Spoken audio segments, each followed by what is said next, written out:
karaoke and bar trivia. That's a big part of it too. Yeah, so no, he said he was getting charged to be in it, and it sounded like all this stuff was in California, because I suppose that's where a lot of those people live. I don't know if they just have smarter people, or the smarter people move over there. Like, you know, like you said, you know, they import beautiful people. Maybe they import smart people too. I guess so, man. I got Silicon Valley over there. That is true. But anyway, so he was getting like charged living in Minnesota, and he said it was all old people too. So he didn't really care to dish out money to be part of a club nominally, just, you know, not to partake in anything. And if he would have partaken, he'd have to fly across the country to be with a bunch of 70-year-olds. That's funny, man. So it wasn't for him. But I mean, good for him for being able to say that for the rest of his life. You know, like, I passed the test, I'm top 1%, like, smarts wise. I imagine like the Illuminati gets together and they try to come up with ways to take over the world and reduce the budget. Nah, we're just doing freaking bar karaoke. Yeah. And a trivia night every now and again. Trivia. Again, they're both at bars. It's going to be at a bar. So. They're trying to figure out how to monetize the water. And the word's like, nah, we're just freaking getting drunk and singing. That's sick. Answering trivia questions. Yeah, no, I was surprised about that too. I was. And I looked into it because I heard it on a podcast about Mensa once. I'm like, I wonder if I could do that. But it's like, yeah, you got to score top 1% on their test or whatever. That doesn't make you smart. Because like I said, this guy didn't know Shakespeare was a playwright. He looks at Hamlet. Oh, why is it written like that? Is this not a novel? Was Shakespeare not a novelist? Back in a time when novels didn't exist? So yeah, no, I mean, like, you still got stupid people in there. But then I looked at like the practice test for Mensa, and I probably couldn't do it. That's not to say that I don't know things, you know? Like, I feel like I'm a well of random knowledge, and a lot of people are too in different fields. But like, they're specifically like shit, you know, like those weird tests where you like gotta be really good at patterns and shapes and geometry and stuff. I was gonna ask what was on it. Yeah, like that's the main way to get in, is to score really well on one of those tests, which I kind of breezed through it, and I was like doing good for a while. I'm like, oh yeah, if this is what it is, I'm in, you know, I know this stuff. But those are like the questions where like 95% of people know. Yeah. And it does get harder. And then I'm sitting there like 10 minutes in, like, there's no way. So really, No what way it is, people can do this. It's a really smart guy that like went to a bar and was like, I like the karaoke, I like the trivia, but I can't stand how stupid people are. Yeah.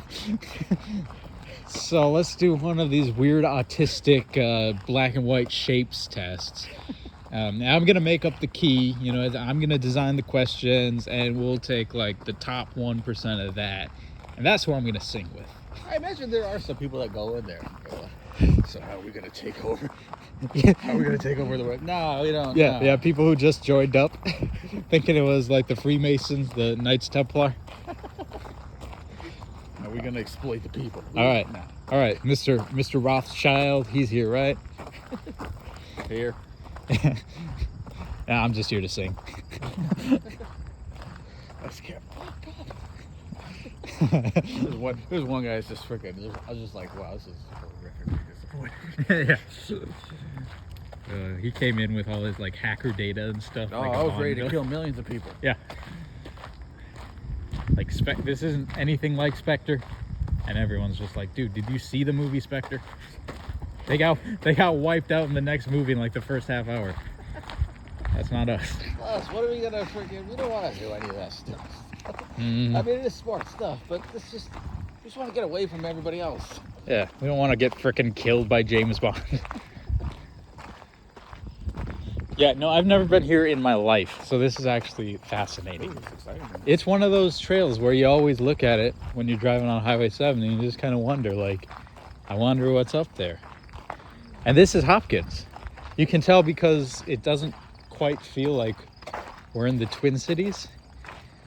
It kind of reminds me of that St. Louis Park walk, really, that we took. That would have been 2 years ago already now.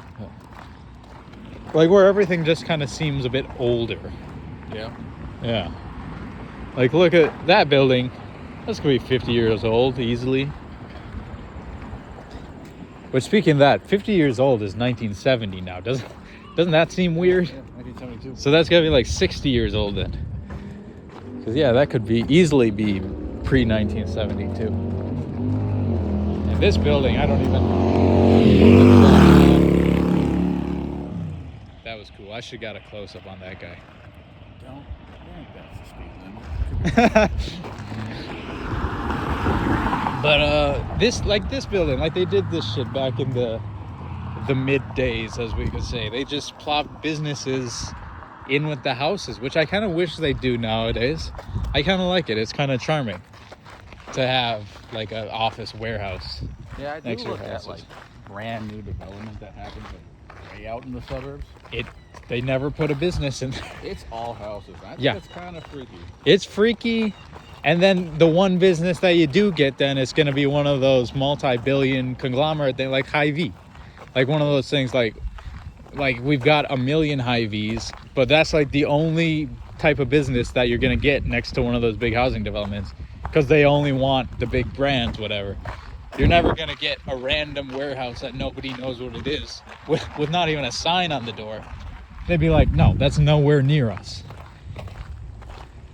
It's kind of fishy, huh? It's no, but I mean, like back in the day when people were unassuming, when people were like looked at any place of business and they're like, that's a business, that's cool, we like business can be among us.